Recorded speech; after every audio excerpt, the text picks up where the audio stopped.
It is the summer of 614 BC, and smoke is rising from the holiest temple in the ancient Near East. Somewhere along the banks of the Tigris River, a column of Babylonian soldiers under King Nabopolassar is marching hard toward the city of Assur, expecting to fight alongside an ally for control of one of the most sacred places in the Assyrian Empire.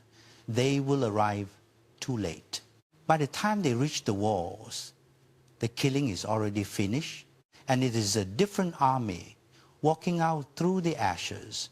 This is the story of how the greatest empire of the ancient Near East, one that had crushed armies from Egypt to Iran, lost its religious capital before its own conquering ally even reached the battlefield.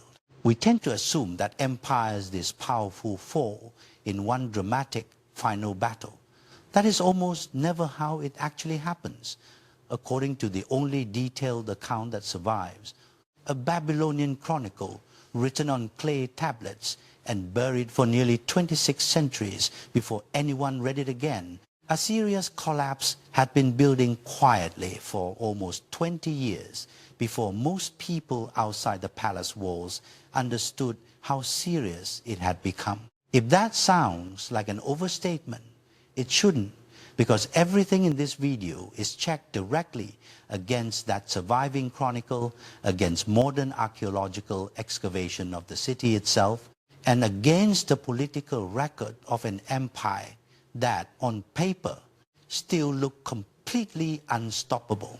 To understand how the most feared empire in the ancient world could lose its most sacred city before its own ally even arrived to help take it, we have to go back to the death of a king most people have actually heard of.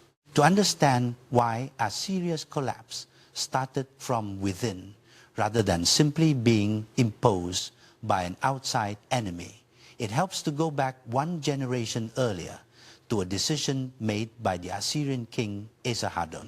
Worried about a smooth succession after his own father had been murdered by a rival son, Esarhaddon split the empire's leadership in two. His son, Ashurbanipal, would rule Assyria itself, while an older son, Shamash-shum-ukin, would rule Babylon as a separate, subordinate kingship.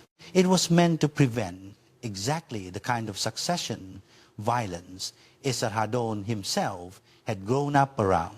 Instead, it planted a long-term resentment in Babylon that eventually boiled over into open revolt against Ashurbanipal, a revolt Ashurbanipal crushed, but one that left Babylon simmering with the memory of having once briefly had a king of its own. In 631 BC, that same Ashurbanipal died. If you know one Assyrian king by name, it's probably him. His armies had marched into Egypt. His scribes had filled a library at Nineveh with more written knowledge than any other collection in the ancient world.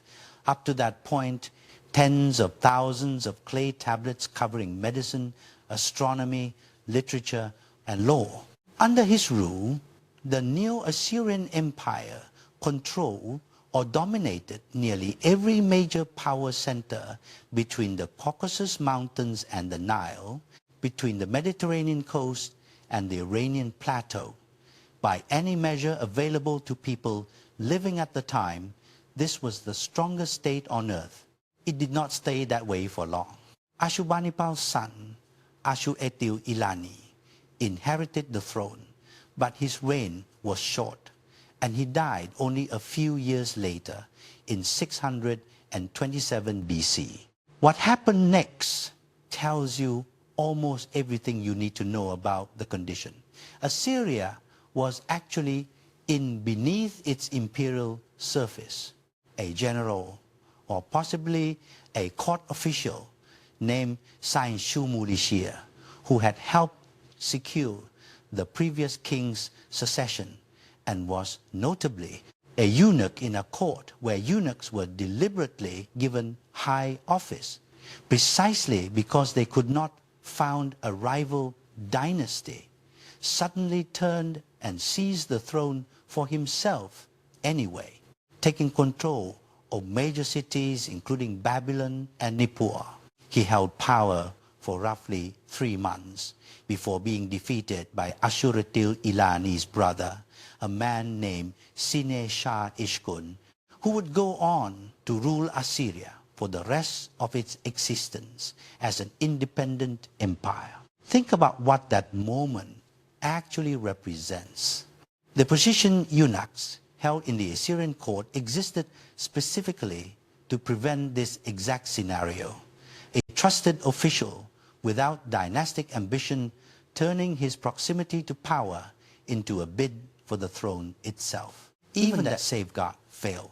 And it failed at a moment when the empire could least afford the distraction, because the throne Sine-Shumu-Lishir and then Sine-Shar-ishkun were fighting over sat directly above a province that had been waiting for over a century for exactly this kind of opening. If you're enjoying stories like this one, the kind of history that gets buried under more famous names, consider subscribing. There's a lot more of it coming. Notice what just happened in barely a year. The most powerful empire on the planet had just experienced an internal coup, a usurper king, and a counter coup, all within the span of a single Assyrian succession. This wasn't a footnote.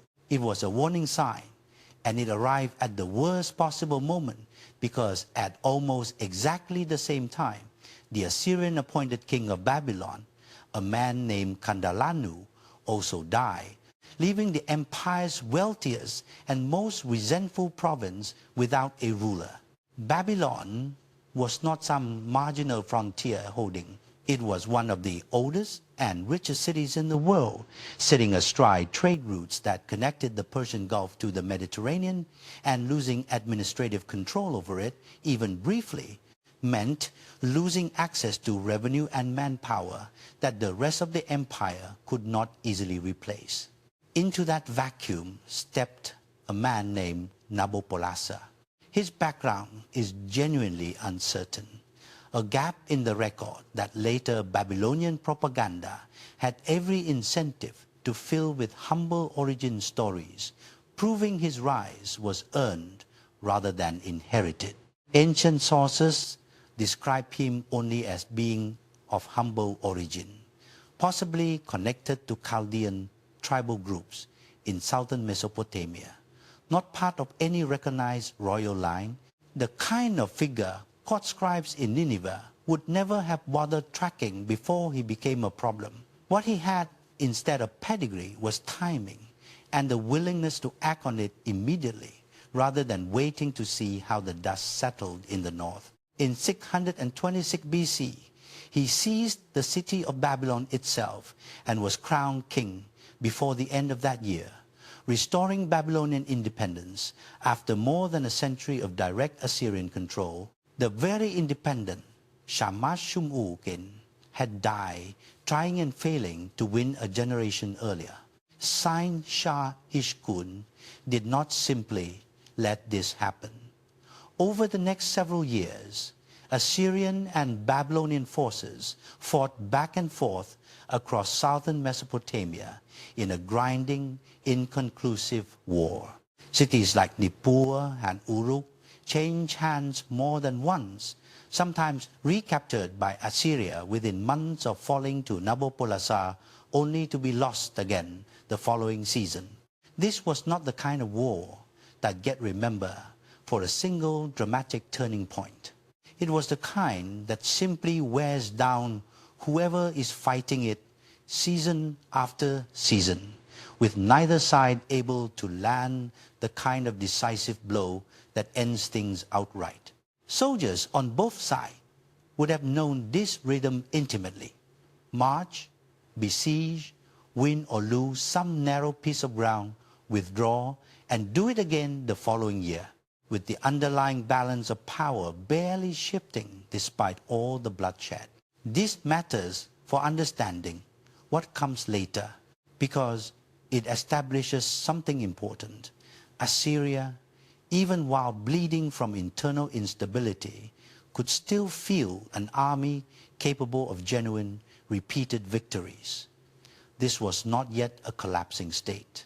It was a wounded one, still very much able to fight, which makes everything that follows considerably less inevitable than hindsight tends to make it look. Here is what each side stood to lose.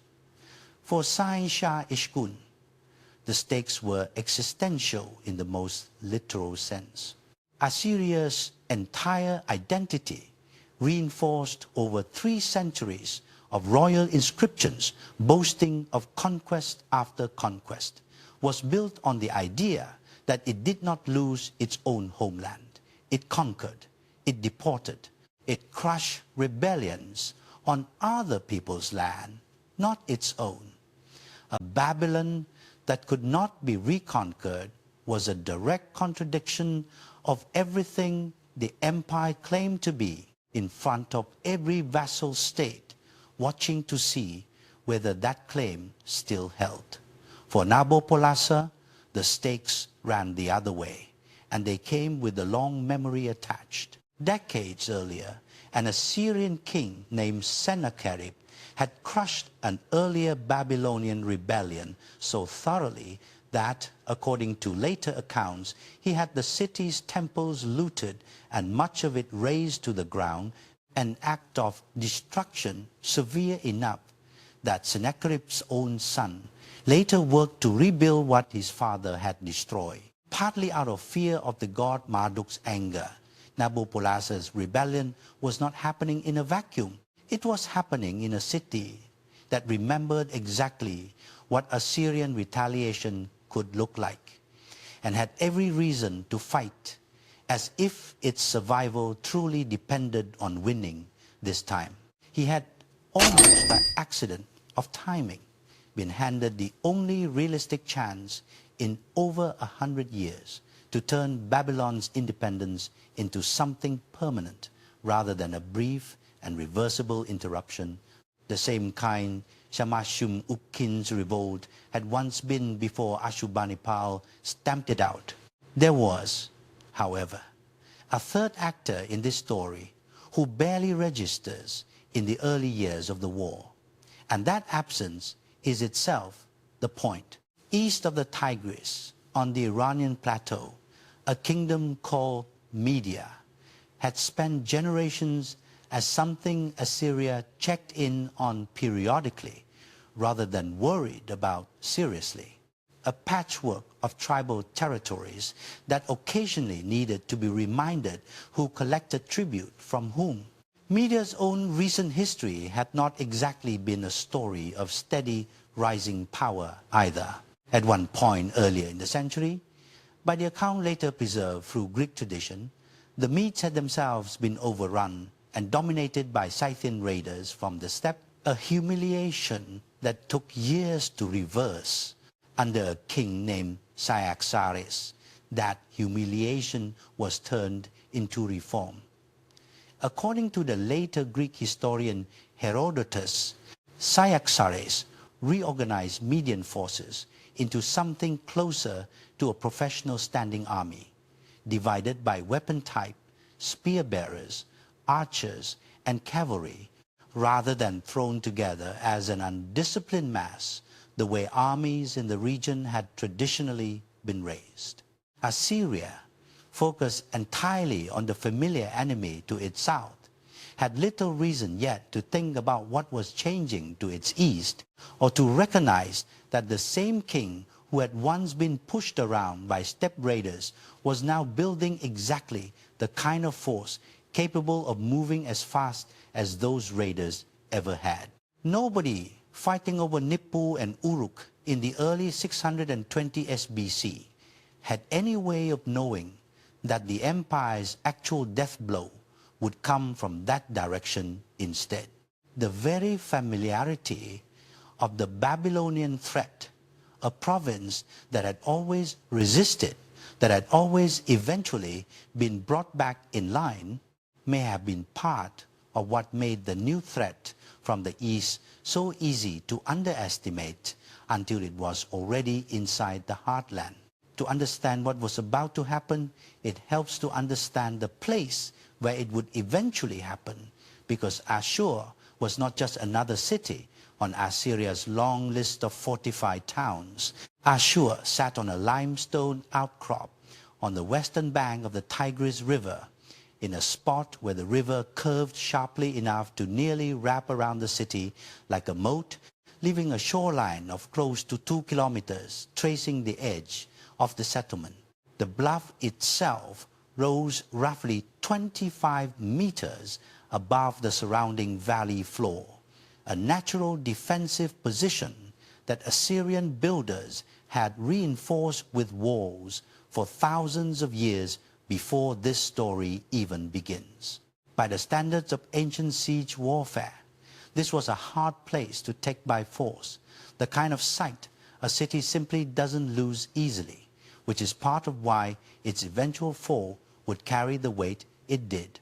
It was also, by this point in Assyrian history, no longer the empire's center of administrative power.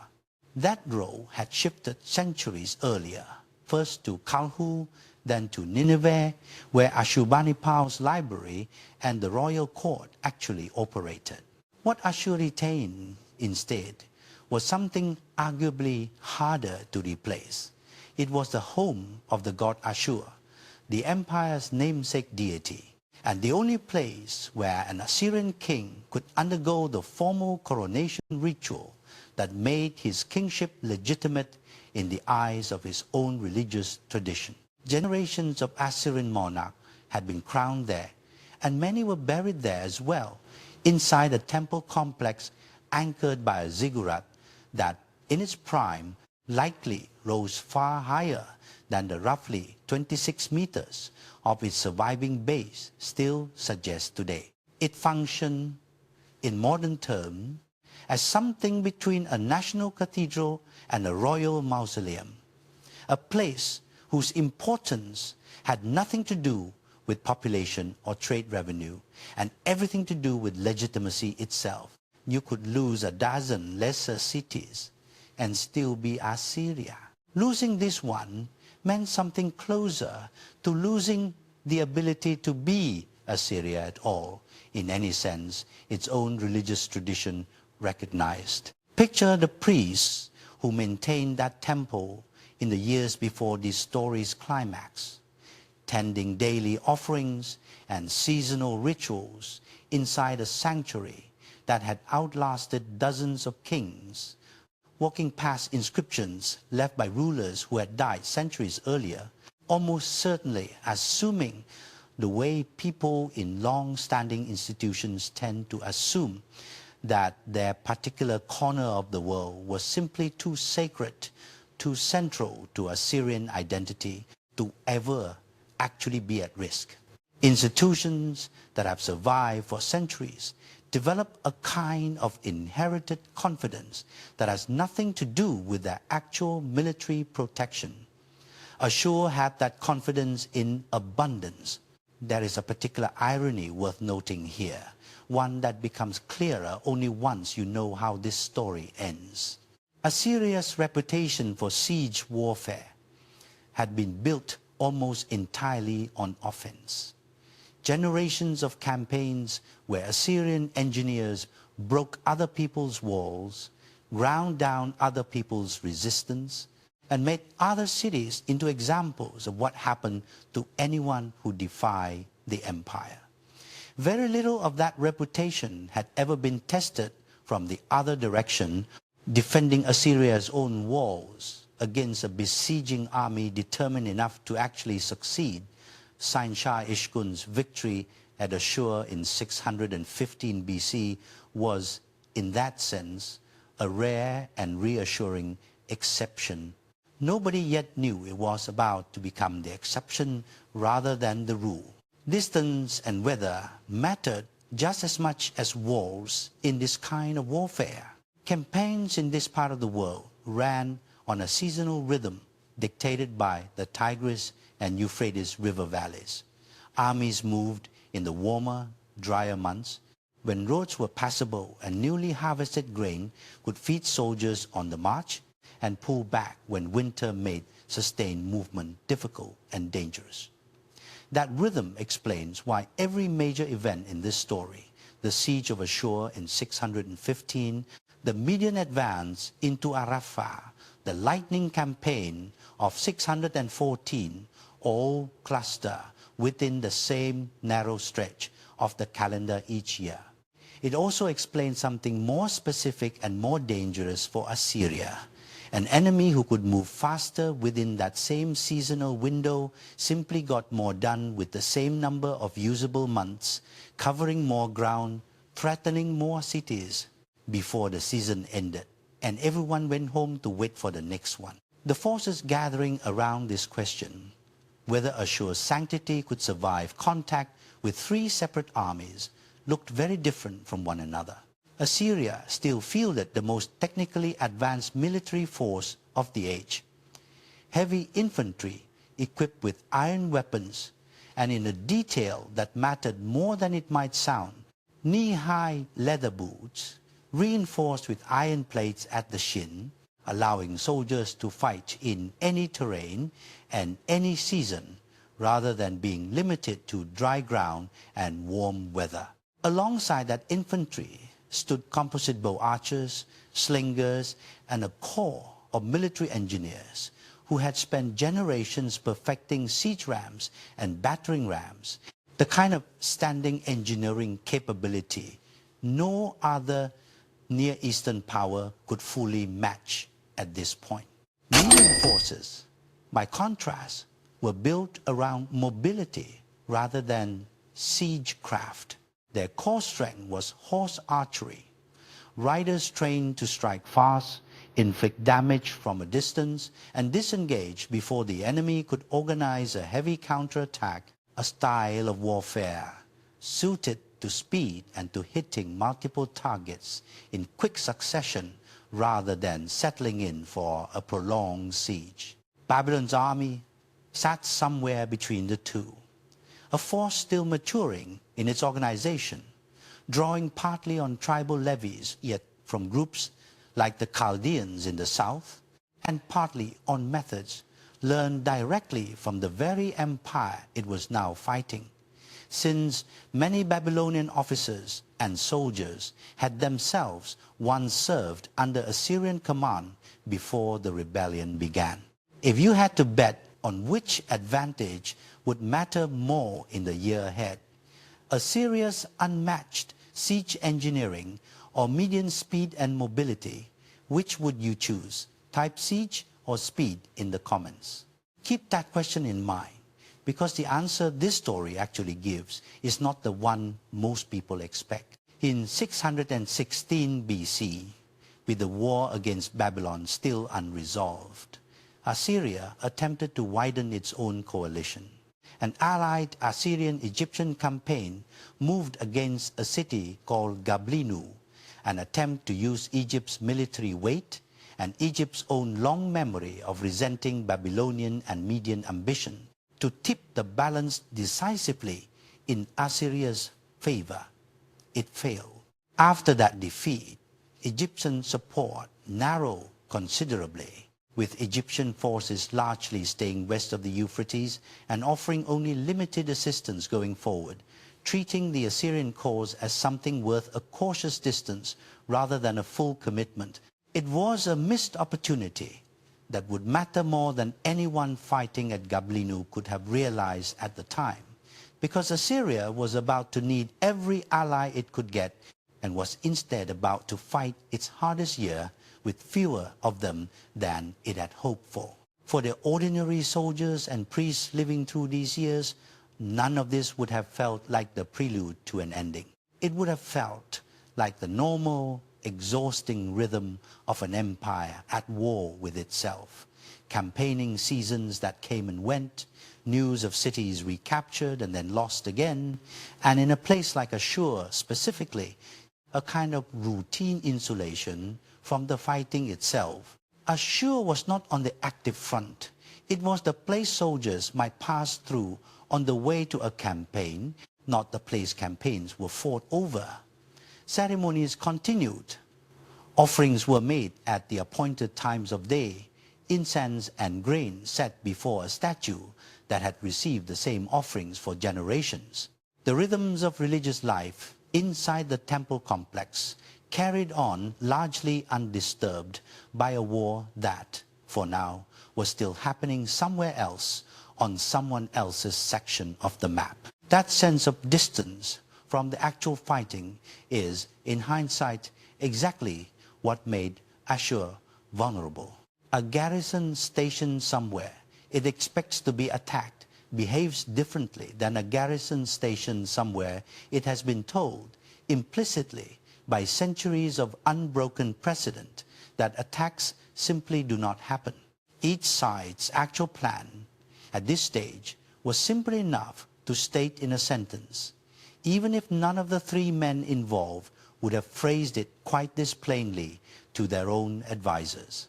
Sain Shah Ishkun needed to hold what remained of Assyria's heartland and grind down Babylon's rebellion the same way Assyrian kings had crushed rebellions for centuries. Treating media as a secondary concern to be managed through the same tribute and occasional punishment relationship that had worked for generations. Nabopolassar needed to keep Babylon alive long enough to make independence permanent, and increasingly that meant looking for outside help rather than fighting Assyria alone indefinitely, since years of inconclusive war had made clear that Babylon alone could hold its own ground but probably could not finish the job.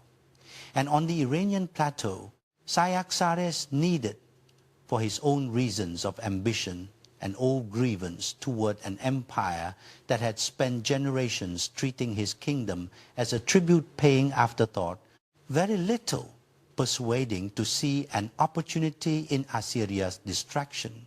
Each plan, taken individually, was sound. None of the three men was being foolish. What none of them had fully priced in was how their separate, reasonable plans were about to collide in the same narrow window of time. None of the three men involved could have laid out in the year 616 or 615 BC an actual plan for what would happen at Assur. What they had instead were assumptions, each of them reasonable on its own terms, that Assyria could hold its core territory the way it always had, that Babylon's survival depended mainly on outlasting Assyrian patience, and that whatever happened next would unfold on a timeline measured in years rather than a single overlapping season. Every one of those assumptions was about to be tested at the same time, in the same place, by forces none of them fully controlled. And the place where that test would actually happen was not a battlefield anyone had been watching closely. It was a city most of the empire consider settled history rather than a live target. What follows did not happen as a single battle on a single day. It unfolded as a campaign stretched across roughly a year in stages that each looked in isolation like an ordinary turn in a long war. Only in hindsight does the full shape of the collapse become visible. A victory that bred overconfidence, a second front open while attention was elsewhere, a lightning campaign that hit 3 targets before anyone could organize a coordinated response, and finally, a city that fell with nobody arriving in time to stop it. In May of 615 BC, Nabopolassar moved against Assur directly, laying siege to the city that held Assyria's religious legitimacy. It was a serious attempt, not a probing raid, and for a moment it looked like it might actually succeed. The chronicle does not describe the siege itself in close detail, but a siege of this kind, regardless of which specific city it targeted, generally followed a familiar and exhausting pattern across the ancient Near East. An attacking army digging in around the walls, cutting off easy movement in and out of the city, while defenders rationed stored grain and water and watched the horizon for any sign of relief. Word of an army at Assur's gates would have reached Nineveh within days, carried by messengers riding hard along the Tigris, and Sanshar-ishkun's response tells you everything about how seriously the threat was taken at the highest level of Assyrian command. This was not a problem left to a regional governor. The king himself marched. Then Sanshar-ishkun responded the way an empire at the height of its military competence is supposed to respond. He personally led a relief force, broke the siege, and pushed Nabopolassar's army into a retreat all the way to the fortress of Tikrit. Sanshar-ishkun then turned the tables further, besieging Nabopolassar there in turn, though that siege also failed to produce a decisive result. The Assyrian king was eventually forced to pull back. Notice what this moment actually proves, because it complicates the easy version of this story. Assyria was not yet a hollow shell waiting to collapse at the first serious push. Sanshar-ishkun had just personally saved the empire's holiest city through direct, competent battlefield leadership, riding to the rescue and getting there in time, the kind of decisive response that had defined Assyrian kingship for 3 centuries. If the story had ended there, this would be remembered, if at all, as one more cycle in a long and grinding war that Assyria was still very much capable of fighting. Think about what that relief march would have actually required. Moving an army fast enough to break a siege already underway meant gathering troops, securing supplies, and covering the distance from Nineveh down to Assur quickly enough to matter, all while the city's defenders held out under direct assault. That kind of operation does not happen by accident. It requires a functioning command structure, reliable communication along the length of the Tigris, and an army that, whatever its internal political troubles, still knew how to move and fight as a coordinated force. Sanshar-ishkun's success in 615 BC was not luck. It was institutional competence working exactly as designed. The danger was that this victory may have done something quietly costly to Assyrian strategic thinking. A king who had just personally saved his empire's most sacred city has every reason to believe the system that protected it still works. What nobody in Nineveh seemed to fully register is that the same year Assur was being saved in the south, an entirely different threat was already moving in from the east.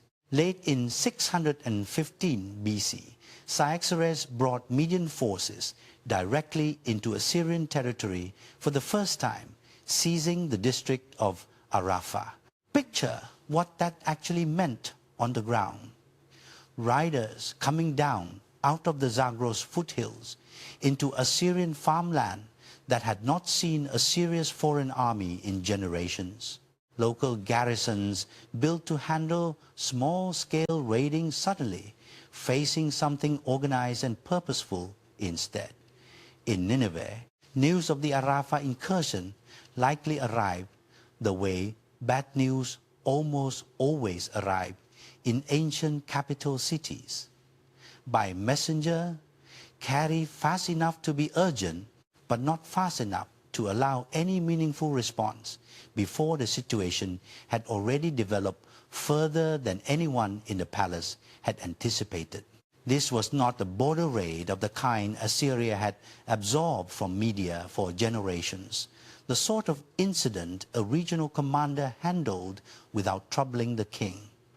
It was a deliberate, sustained incursion, and it opened a second front at the exact moment Assyria's attention and a meaningful share of its available army was still tied up dealing with Babylon in the south. An empire that had just proven it could win a single fight on a single front was now being asked, without warning, to win two fights on two fronts at once against an enemy it had spent generations underestimating. There is a particular kind of strategic exposure that comes not from being weak in any one place, but from being asked to be strong everywhere at the same time. Assyria's army was still a formidable instrument. What it no longer had, after years of fighting Babylon, was the surplus capacity to treat a second serious threat as anything other than a distraction from the first one. Arafah itself, roughly in the region of modern Kirkuk, sat close enough to the Assyrian heartland that its loss was not an abstract, distant setback. It put Median forces within easy striking distance of the same river valley where Nineveh, Kalhu, and Assur all sat within a few days' march of one another. Losing the buffer that Arafah had represented meant losing the early warning that distance itself used to provide. A threat that once needed weeks to become urgent could now become urgent in days. Modern historians still debate exactly how coordinated the Median and Babylonian efforts were at this early stage.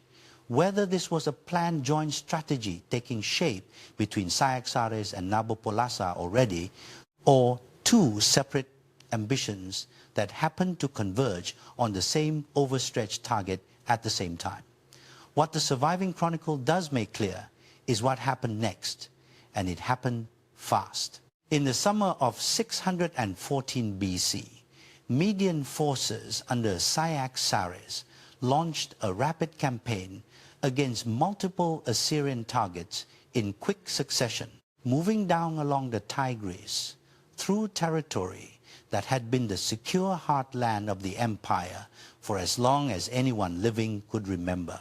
They captured the city of Tabishu, barely a day's march from Nineveh itself, a strike close enough to the capital that it must have registered immediately as something different from the usual pattern of frontier skirmishing. For the people actually living along that stretch of the Tigris, this would have meant watching dust clouds rise from roads that had not seen an invading army in generations, messengers riding in with news that kept getting worse before anyone could fully react to the last report.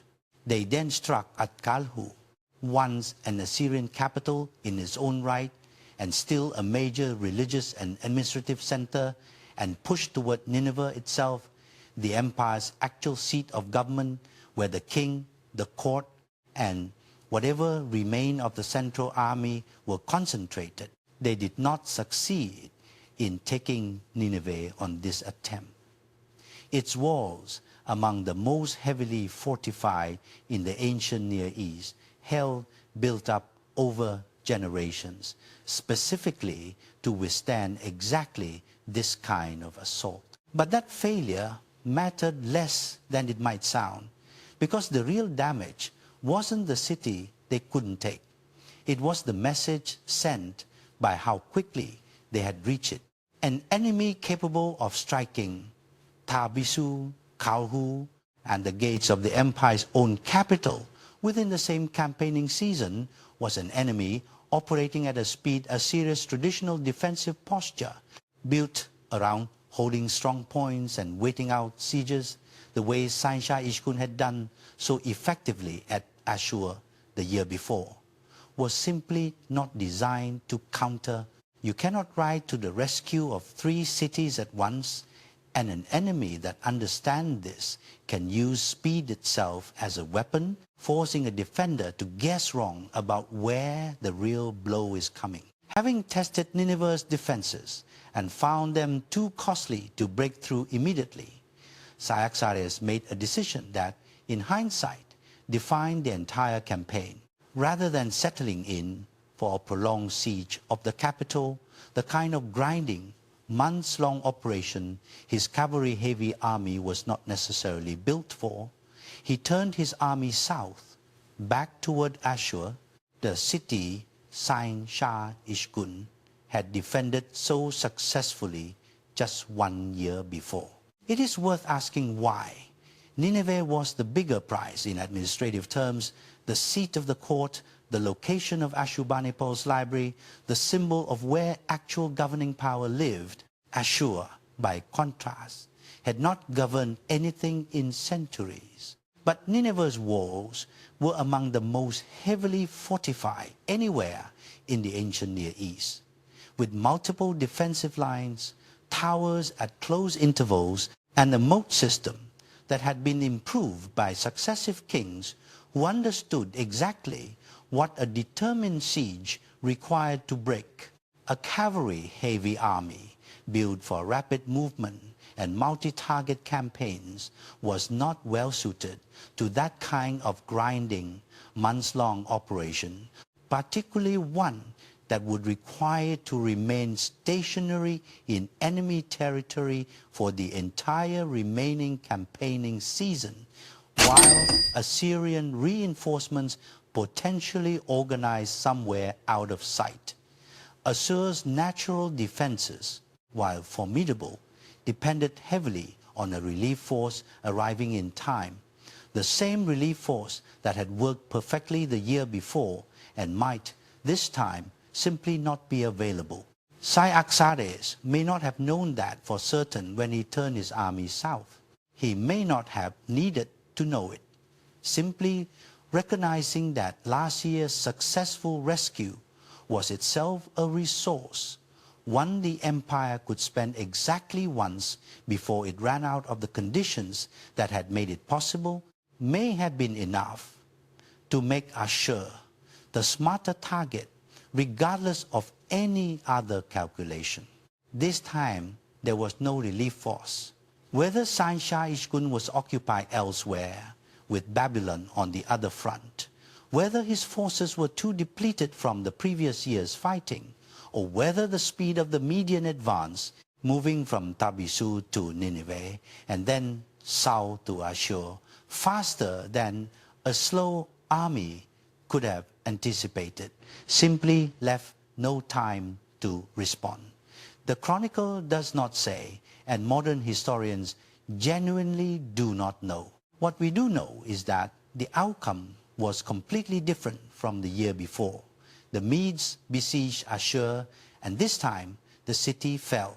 Whatever the defenders inside those walls felt as the days passed, without any sign of the relief column that had saved them so decisively the year before, is not something the Chronicle records, but it is not hard to imagine the particular dread of watching a horizon that had delivered rescue once, and this time simply staying empty. That emptiness is itself a kind of answer. Sain-Shah-Ishkun's presence the year before had been decisive. His absence this year was equally decisive in the opposite direction. And the gap between those two outcomes is not a story of walls or weapons or fighting skill. It is a story of capacity. What you can do when you have enough of it, and what happens to even a competent, capable empire when that capacity runs out. Try to hold both versions of this moment in your head at once, because the contrast is the entire point of this video. 1 year earlier, an Assyrian king had ridden to this exact city's defense and won decisively, arriving in time, breaking the siege, chasing the attacker all the way to another fortress entirely. Now, the same fortified bluff above the same bend in the Tigris, defended by the same natural advantages of cliff and river, simply gave way with no relief force riding to its aid at all. The walls had not gotten weaker. The defenders had not necessarily gotten fewer. What had changed was that Assyria, stretched across two active fronts for the better part of a year, no longer had the margin to answer every threat the way it once could. A system that depends on someone always arriving in time eventually meets the one occasion when nobody does. What followed was, by the account of the Babylonian Chronicle itself, brutal even by the standards of the time. The temple of the god Assur, the building that had legitimized every Assyrian king for centuries. The same sanctuary the priests of the previous act had tended for generations, assuming it was untouchable, was looted and burned. The chronicle's own language, written by scribes who had no particular sympathy for Assyria after generations of Assyrian domination, still describes the sack with something close to discomfort, noting that a great population had been dealt a crushing and pitiless blow. When the side writing the history, the side benefiting from Assyria's destruction, still flinches slightly at what it's describing, that tells you something about how far beyond ordinary warfare this crossed. There is no need to dwell on invented detail here. The chronicle does not give us individual casualty figures, and neither should this video. What matters, and what the sources do support clearly, is the symbolic weight of what had just been destroyed. The one place on earth where an Assyrian king could be made legitimate in the eyes of his own gods no longer existed. Smoke from a single burning temple complex rising over a river valley that had been the secure center of the world's most feared empire for 3 centuries was visible proof that something had fundamentally changed. It is worth asking why the destruction at Assur seems to have struck even hostile observers as unusually severe, and one possible answer lies in exactly who was doing the destroying. Babylon shared deep religious roots with Assyria. Both cultures worshiped overlapping gods, followed related temple traditions, and generally understood, even amid brutal warfare, that there were certain forms of restraint extended to sacred spaces that belonged, in some sense, to the same broader Mesopotamian religious world. The Medes shared none of that inherited restraint. Assur was not their god. This was not their sacred tradition being interrupted. For an army with no religious stake in what it was burning, a temple was simply a building like any other, valuable for its contents and nothing more. That difference may help explain why a force still formerly allied with Babylon ended up committing an act severe enough to unsettle the very Babylonian scribes writing down what happened. And then, into this scene of smoke and ruin came Nabopolassar. His army arrived at Assur only after the plundering had already begun, possibly only after it had already finished. He had marched north specifically to take part in this campaign, to stand with his ally at the moment the war's most symbolic target finally fell, calculating the distance and the timing the way any commander would, and instead he arrived to find the price already taken, the temple already burning, the outcome already decided without him. Imagine the specific strangeness of that march. An army moving with real urgency toward what its commander believed would be a shared, decisive victory, only to round the final bend of the Tigris and see smoke already rising, the fighting already over, nothing left to do but survey what someone else had finished. Rather than treating this as a setback, Nabopolassar turned it into something else entirely. He met directly with Cyaxares amid the ruins of the city, 2 kings standing in the wreckage of the place that had crowned Assyrian monarchs for centuries and formalized what had, until that point, been an informal convergence of separate ambitions into an actual alliance. There is something almost businesslike about how quickly this happened. A missed battle turned, within what was likely a matter of days, into a signed and sealed partnership. According to the later Babylonian historian Berosus, that alliance was sealed the way royal alliances often were in the ancient world, through marriage. Nabopolassar's son and heir, Nebuchadnezzar, the same man who would later become one of history's most famous kings, married a Median princess named Amytis, ancient sources are not perfectly consistent on whether she was Cyaxares' daughter directly or his granddaughter. And modern historians lean toward her being his daughter, since the timeline makes a granddaughter unlikely. Some later traditions even credit Amytis, homesick for the mountains and greenery of her own land, as the inspiration behind the legendary hanging gardens her husband would supposedly build decades afterward. Though the existence and exact origin of those gardens remain genuinely debated among historians and should not be treated as settled fact. Either way, the message coming out of Assur's ruins was unmistakable. Two powers that had spent years pursuing their own separate goals against Assyria were now formally and permanently pursuing the same one together, cemented in the very ashes of the city that was supposed to prove Assyria could never truly be broken. Whatever happened to the rest of the empire from this point forward, it would happen to an Assyria facing a single unified enemy rather than two separate manageable ones. The campaign that began with a victorious relief march in 615 BC had ended 1 year and one burned temple later, with the empire's two enemies walking away as one. In the days after Assur fell, the city that had crowned Assyrian kings for centuries sat largely silent, its temple gutted, its ceremonial role permanently broken, regardless of whatever happened to the rest of the empire afterward. For the priests who had spent their lives assuming this place was simply too sacred to fall, there was no longer a temple left to maintain, no ritual calendar left to follow, no ceremony of kingship left to perform for whichever Assyrian ruler might need it next. Whatever happened to them personally in the chaos of the sack is not recorded. Another silence in a story already full of them.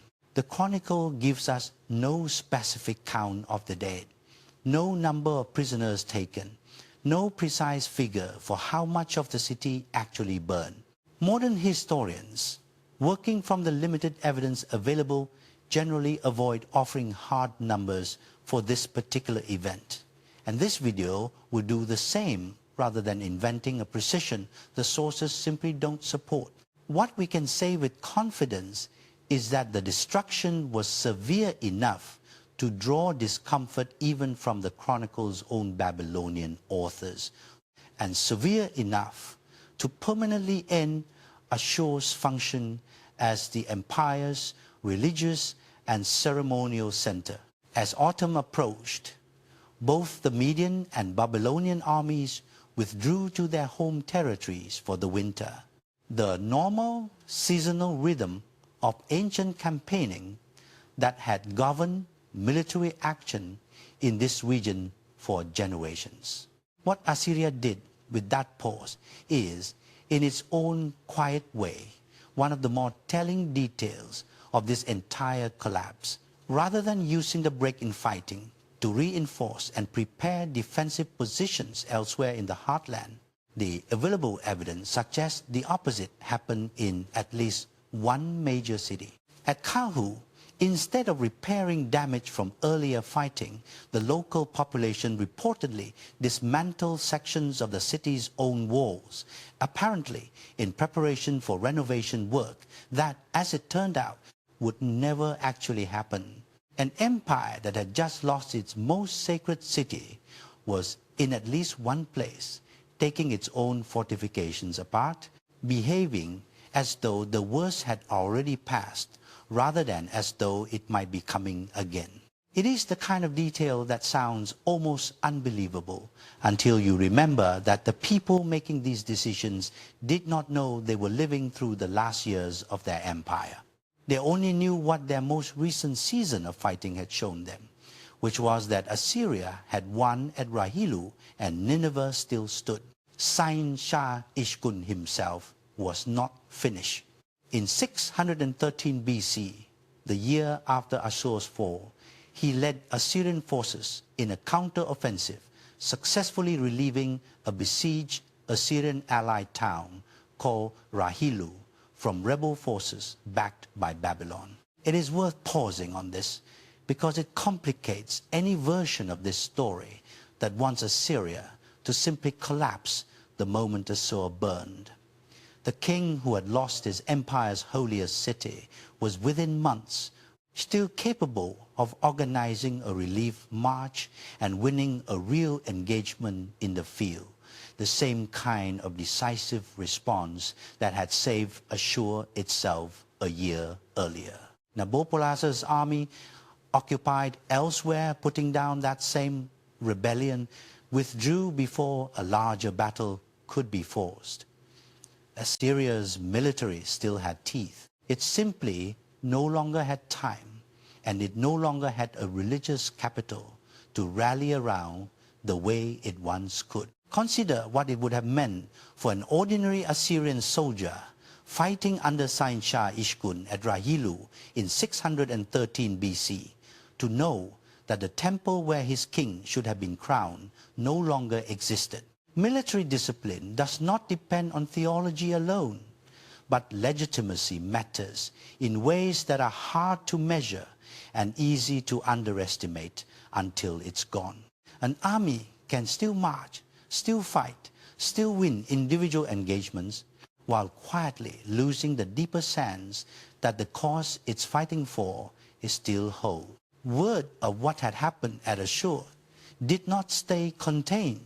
News that the religious heart of the ancient world's most feared empire had been sacked spread quickly among the smaller states and vassal territories that had spent generations paying tribute to Assyria out of fear rather than loyalty. For many of them, the practical question was no longer whether Assyria could still punish disobedience eventually. It was whether an empire that had just lost the one place that made its kings legitimate could still be trusted to punish anyone at all. Fear is a renewable resource for an empire only as long as the empire keeps demonstrating. It deserves to be feared. Assur's fall was the first crack in that demonstration visible to the entire region at once, even if the practical consequences of that crack would take another 2 years to fully play out at Nineveh. What remained at Assur itself was simply quiet. The great ziggurat dedicated to the god Assur, a structure that had once risen far above the surrounding plain, still stood in outline, but the temple complex around its base lay open to the sky, its function gone along with most of what had made the city matter beyond its physical walls. A place that had spent 3,000 years accumulating, meaning lost most of that meaning within the span of what was likely a single day. The battlefield, for the moment, had gone silent. The political map of the ancient Near East had not two kings who had each separately spent years fighting their own version of this war, now shared a single signed agreement and a family connection by marriage, and an Assyrian king who had once been able to count on his enemies, staying divided, no longer had that luxury to rely on. The alliance sealed amid Assur's ruins did not stay theoretical for long. 2 years later, in 612 BC, the combined Median and Babylonian armies turned their full attention to Nineveh itself, besieging the Assyrian capital for roughly 3 months before it fell. Sain Shah Ishkun is generally believed to have died defending it, though even that detail carries some uncertainty in the surviving sources. Within a few more years, the last organized Assyrian resistance, led by a successor operating from the city of Haran, collapsed as well, bringing an end to independent Assyrian statehood after roughly 3 centuries of dominance over the region. The beneficiaries of this collapse are easy to name. Babylon, under Nabopolassar, and then his son Nebuchadnezzar, became the dominant power in Mesopotamia, founding what historians now call the Neo-Babylonian Empire, a state that would go on to build some of the most famous monuments of the ancient world. Media under Cyaxares became the first major Iranian power in recorded history, controlling a vast territory stretching from the edges of Anatolia towards Central Asia. And the military model Cyaxares had built, organized, standing forces, rather than loose tribal levies, would later be inherited and expanded by his own descendants, conqueror Cyrus the Great, when he founded the Achaemenid Persian Empire less than a century afterward. The military lesson here is straightforward to state, which is exactly why it is so easy for real institutions to ignore in the moment. An empire or any large organization can win individual confrontations competently, the way Shinesha Ishkun won at Assur in 615 BC, and again at Rahilu in 613 BC, and still lose entirely if the underlying instability that produced those confrontations in the first place is never actually resolved. Internal succession crises do not announce themselves as fatal. They simply quietly remove the margin. An empire needs to handle two serious threats arriving at once instead of one at a time. There is also a more specific misunderstanding worth correcting, because it shapes how most people remember this period even today.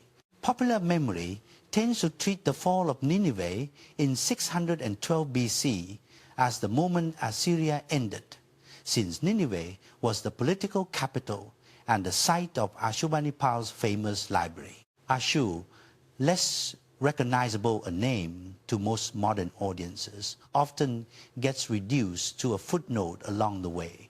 But Assur is where something arguably more permanent broke first. Nineveh's fall ended Assyrian governance. Assur's fall 2 years earlier ended Assyrian legitimacy itself, the only ritual mechanism by which an Assyrian king could be made king at all in the eyes of his own religious tradition. Everything that followed, including the desperate, ultimately doomed attempt by a later claimant to rule from Haran without ever being properly crowned, traces back to that earlier, quieter destruction. Centuries later, the site of Assur sat largely forgotten beneath its own ruins until a German archaeologist named Walter Andre began systematic excavation there in the early 20th century, slowly uncovering the temples, the palace, and the base of the great ziggurat that had once defined the skyline of Assyria's holiest city. What he found was not a battlefield frozen in violence.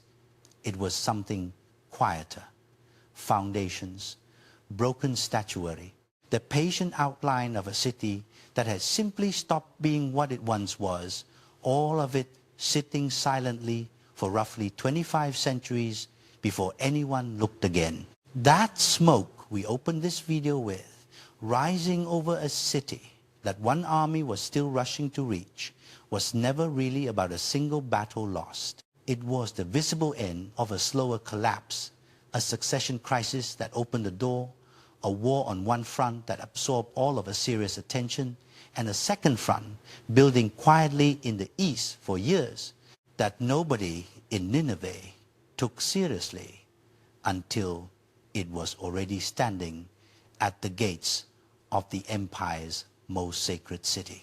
So here's the question worth sitting with after a story like this one. Which year do you think actually marks the end of Assyria? 614 BC, when Assur burned and the empire's legitimacy died with it? Or 612 BC, when Nineveh fell and the world finally noticed? Type whichever year you choose in the comments. If this story helped you see one of history's most powerful empires a little more clearly, beyond the famous names and the famous library, a like genuinely helps this channel keep telling the battles and empires most people never hear about. And if you want more stories like this one, the decisions, the blind spots, and the quiet collapses behind history's biggest turning points. Subscribing means you won't miss the next one. Thank you for watching, and I'll see you in the next video.